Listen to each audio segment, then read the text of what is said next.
Corruption Commission and now a critic of President Saleh. Syrian human rights and anti-censorship activist Anas Qatish is with us from Boston, and with him is writer and blogger Khalid Loom.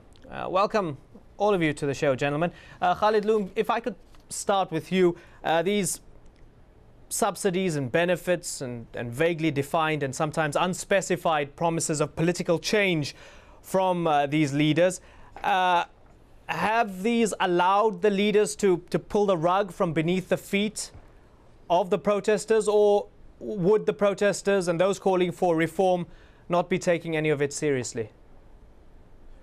I would imagine that they're not taking it very seriously at all. If you look at the situation in Algeria or Yemen or Jordan, you're still seeing people going out and protesting. You're still seeing people flocking to those who are trying to mobilize people to recreate something similar to what we saw in Tunisia or what we saw in Egypt recently.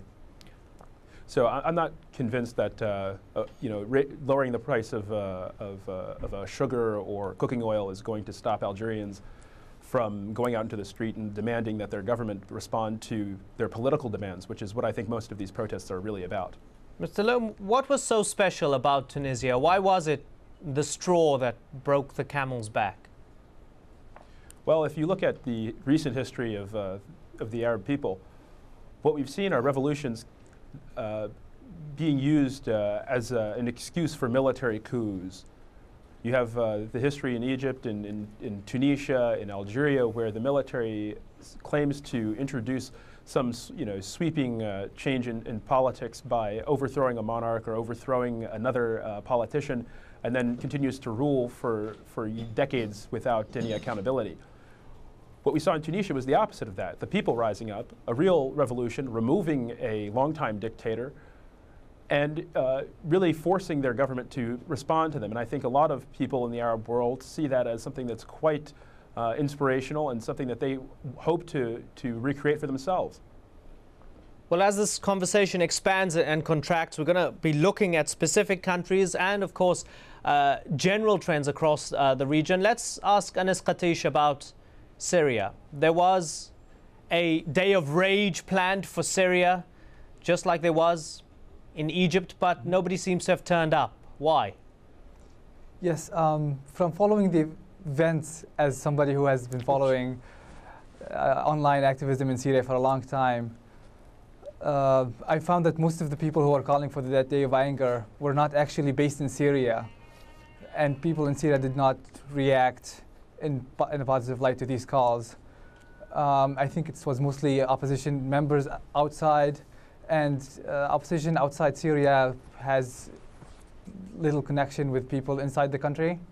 So especially that there were calls mostly sectarian and just political vengeance, it does not really resonate with the demands of people in Syria. Talking about resonating with the demands of the people in Syria, what keeps Bashar al-Assad having so much popularity? Is it because a lot of his policies and official statements with regards to foreign policy are with the Arab street, are with the Syrian street, as opposed to, say, for example, a place like Egypt, where Hosni Mubarak had a peace deal with Israel, which was in no way reflective of the views of the majority of people there? Mm-hmm. Absolutely. People, even who are not fans of the regime, swear by the foreign policy of Syria. They see it as tried and proven, as it has survived many tests in facing outside pressure, especially after the assassination of Hariri in 2005. Saaduddin Talib, as we talk about Yemen and a lot of the grievances that people have in Yemen, corruption comes up quite often, very close to the top of the lists of grievances. You were part of an anti-corruption unit in Yemen. Why did you resign? Thank you for having me. My resignation is basically because I thought that the Anti-Corruption Commission was not doing its job. And the reason for that is quite straightforward, is that it was actually structured in a way that prevents it from doing its job. And it is important to characterize the regimes that we are talking about. For instance, Tunisia, Egypt, and Yemen basically they have parallel characteristics in the regimes. And I want to expand a little bit on that because it really describes the form of rule in these three countries.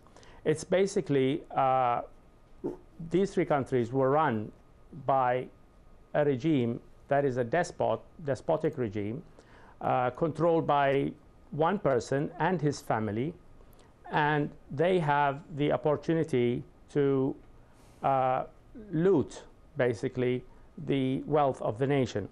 Only now we see all over the international media what is the wealth of President Mubarak, and all the media is talking about 40 to 70 billion dollars.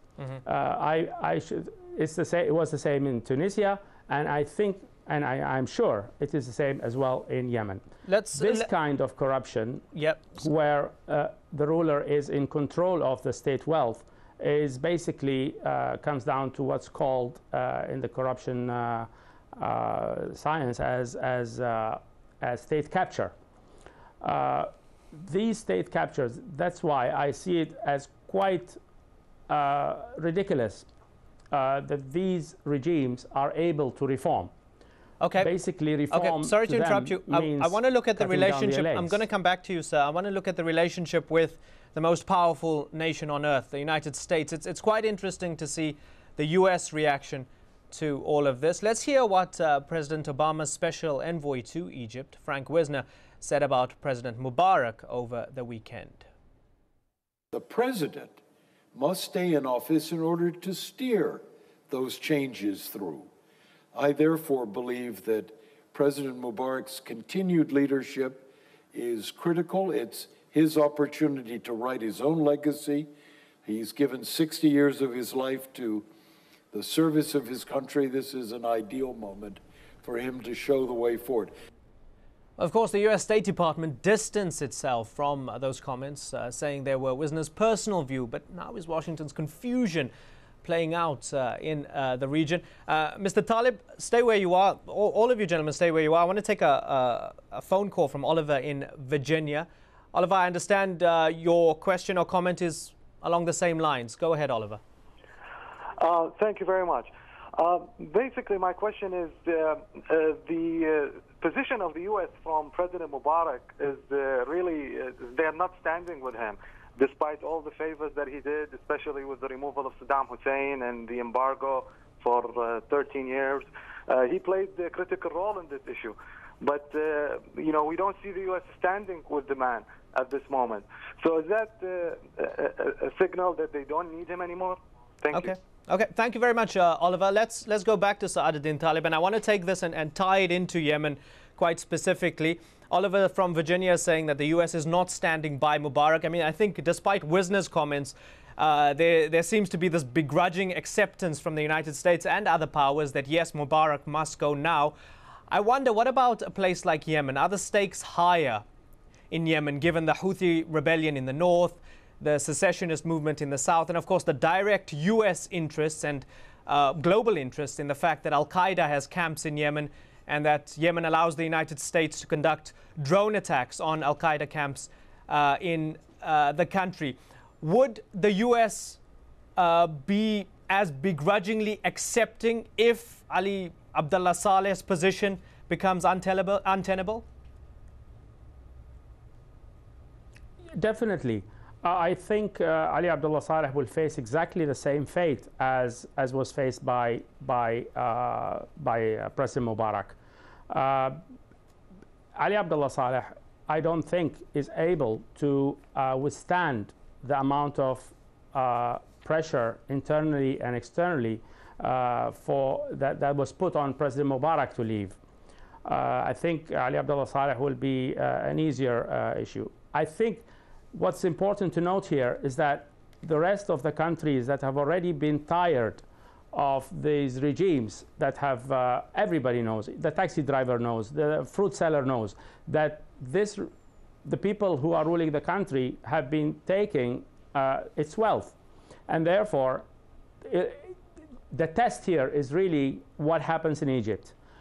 If the United States does not stand with the people, and as which I see as unbelievable, Mr. Wisner has just indicated that Mr. Mubarak will steer